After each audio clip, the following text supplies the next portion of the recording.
നമസ്കാരം, പ്രവാസി മലയാളിയിലേക്ക് സ്വാഗതം. പ്രവാസികൾക്ക് ഇനി ഖത്തറിലെ 9 സ്ഥലങ്ങളിൽ വസ്തുവകകൾ സ്വന്തമാക്കാൻ സാധിക്കും.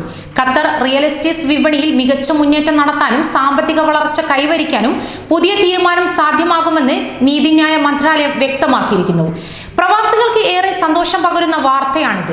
ഖത്തറിൽ നിന്നും തികച്ചും വ്യത്യസ്തമായ സമീപനമാണ് പ്രവാസികൾക്കായി ഉണ്ടായിരിക്കുന്നത്. റിയൽ എസ്റ്റേറ്റ് മേഖലയിൽ വിദേശ ഉടമസ്ഥാവകാശം നൽകുന്ന നിയമം 2018 ഖത്തർ പാസാക്കിയത്. ഇതിന്റെ തുടർ നടപടികളുടെ ഭാഗമായാണ് വിദേശികൾക്ക് സ്വത്തുക്കൾ സ്വന്തമാക്കാനുള്ള സ്ഥലങ്ങളുടെ എണ്ണം 3-ൽ നിന്ന് 9 ഉയർത്തിയിരിക്കുന്നത്. കൂടാതെ വിദേശ കമ്പനികൾക്ക് റിയൽ എസ്റ്റേറ്റ് ആവശ്യങ്ങൾക്കായി ഉപയോഗിക്കാനുള്ള പ്രദേശങ്ങളുടെ എണ്ണം 16 ആക്കിയും ഉയർത്തിയിരിക്കുന്നു.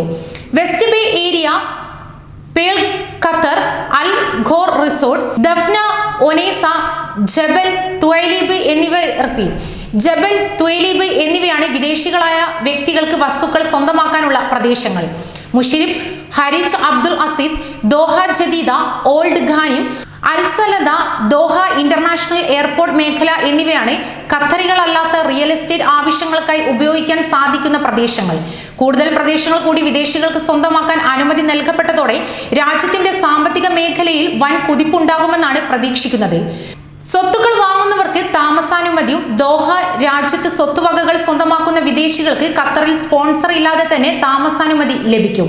സ്പോൺസർ ഇല്ലാതെ തന്നെ രാജ്യത്തേക്ക് പ്രവേശിക്കാനും തിരിച്ചു പോവാനുമുള്ള അനുമതിയും ആഭ്യന്തര മന്ത്രാലയത്തിന് നൽകാം.